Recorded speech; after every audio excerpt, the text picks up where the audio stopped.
Hello बच्चों, तो आज हम लोग जो है क्लास 12 फिजिक्स में वैद्युत विभव तथा विभवांतर को समझेंगे। तो सबसे पहले मैं वैद्युत विभव की परिभाषा बताता हूं और उसके बाद जो है इसको मैं एक्सप्लेन करूंगा। तो वैद्युत विभव क्या होता है? वैद्युत क्षेत्र में किसी बिंदु पर वैद्युत विभव किसी धन परीक्षण आवेश को अनंत से उस बिंदु तक लाने में किए गए कार्य तथा धन परीक्षण आवेश के मान की निष्पत्ति के बराबर होता है। अब ये क्या बता रहा है? ये बता रहा है कि आपको जो है धन परीक्षण आवेश को अनंत से लाना है और वो भी किसी बिंदु पर, और वो जो बिंदु होगा वो बिंदु कहाँ होना चाहिए? किसी वैद्युत क्षेत्र में होना चाहिए। तो अगर किसी वैद्युत क्षेत्र में आप धन परीक्षण आवेश को लेकर आएंगे तो होता क्या है कि जो आप लोगों का वैद्युत क्षेत्र होता है वो धन परीक्षण आवेश पर क्या करता है? बल लगाता है। और जब आप लेके आएंगे तो उस बल के विरुद्ध आपको क्या करना पड़ेगा? कार्य करना पड़ेगा। तो उसी कार्य की बात कर रहा है। तो ये बोल रहा है कि जो है जब क्या करेंगे, किसी वैद्युत क्षेत्र में जो है आप क्या करेंगे, किसी परीक्षण धनावेश को लेकर आएंगे तो आपको कार्य करना पड़ेगा। तो उस कार्य का मान कुछ होगा, उस कार्य के मान तथा धन परीक्षण आवेश को जो ला रहे हैं उसका भी कुछ मान होगा।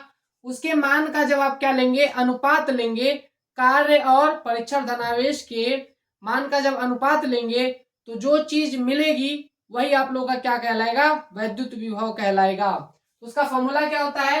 V बराबर W अपान क्यू नॉट। यहाँ पे ये W क्या बता रहा है? जो आपने अनंत से लाने में किया कार्य किया वैद्युत क्षेत्र में वो है यहाँ पे। और क्यू नॉट क्या है आप लोग का? जो परीक्षण धनावेश है उसके मान को यहाँ पे क्यू नॉट बता रहा है। ठीक है, तो ये आप लोग का जो है वैद्युत विभव कहलाएगा। अगर आप इसको और अच्छे से समझना चाहते हैं तो देखिए मैं उसको और अच्छे से एक्सप्लेन करता हूं। यहाँ पे मैं मान लेता हूं कि एक वैद्युत क्षेत्र कुछ इस तरीके का है।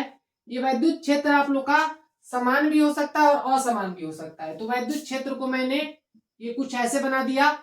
अब मैं क्या बोल रहा हूं कि इसमें जो है आपको एक बिंदु मान लेना है पहले। तो मान लीजिए कि ये बिंदु मैंने ए मान लिया। अब इस बिंदु पर मैं क्या कर रहा हूं? मैं लाना चाहता हूं क्यू नॉट को। और कहां से लाऊंगा मैं इसको उठाकर? इसको मैं अनंत से लेके आऊंगा। तो जब अनंत से यहां पर लेके आऊंगा इस बिंदु पर, तो इस बिंदु पर जो है आप लोग जो है वैद्युत विभव कैसे निकालेंगे? तो इस बिंदु पर जब मैं लाऊंगा तो मुझे कुछ कार्य करना पड़ेगा।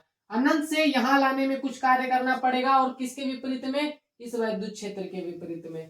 तो वो कार्य मैंने क्या बोला कि मैंने W कार्य कर दिया। और ये जो परीक्षण धनावेश है इसका कुछ मान होगा। ठीक है, तो इन दोनों का जब अनुपात ले लेंगे तो यही क्या कहलाएगा? वैद्युत विभव कहलाता है।